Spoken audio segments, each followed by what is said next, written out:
Okay, so what I want to do here is create something that looks like separate folders with separate permissions in SharePoint. I can create folders here, but I can't create unique permissions for them. So what I have to do with the groups that I already have set up is create document libraries. So to create a document library, you just want to go to the gear and click on Add App, and then click on Document Library here and give it a name.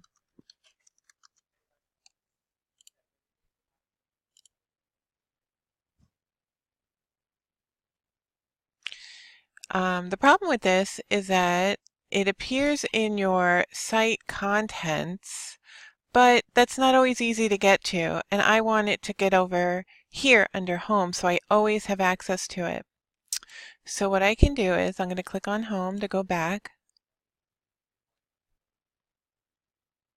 and then I'm going to click on Settings, Site Settings, and then I'm going to work on the Quick Launch bar.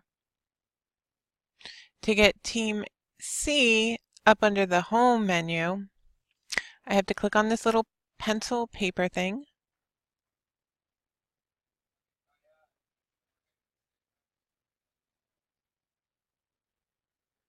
And this takes a while. And then move it out from under Recent to Home. And then click OK.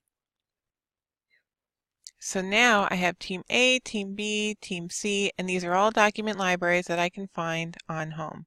I'm going to click on Home to go back. And now I want to create unique permissions for these document libraries that are different from the whole main site. So what I have to do is I have to go into each library and break the permission inheritance and then set up my own permissions. So let's start with Team B.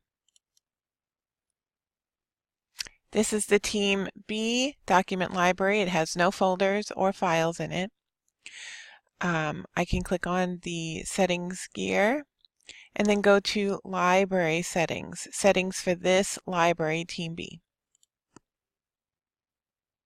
Then click on Permissions for this document library, Team B.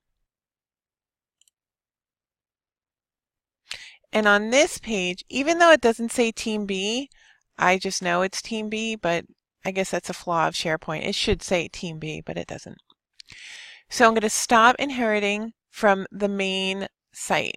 This is all the groups that have access to this site, but I'm going to stop inheriting them.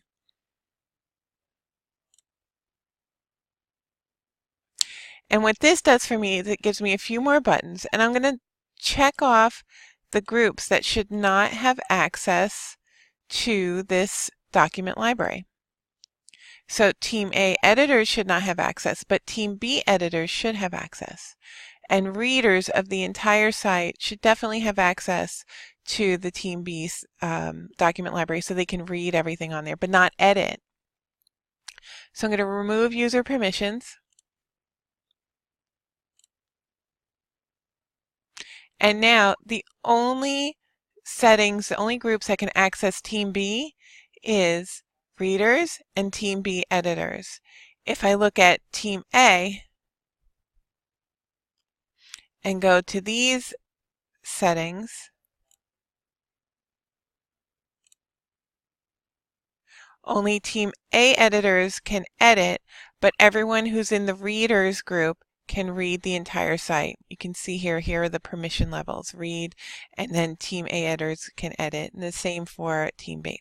So what I'm doing actually is I created an editor group for each document library, but I have an entire readers group that everybody belongs to and they can all read. So only Team A editors can edit Team A, and I connected those two. And then same with Team B. Let me go back to the library settings, permissions for this library. Only Team B editors can edit in Team B document library, but all the readers can read that.